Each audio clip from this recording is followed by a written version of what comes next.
Devido a situação de bajada de preço de crudo mundial, havia espaço para uma bajada de preço de gasolina e diesel, pero também água e corriente.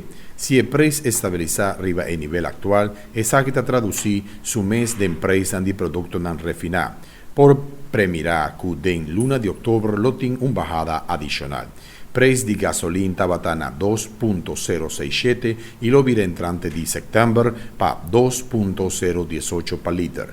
Preço de diesel estava na 1.264 e lo vira entrante pro mês de setembro 1.132 per litro.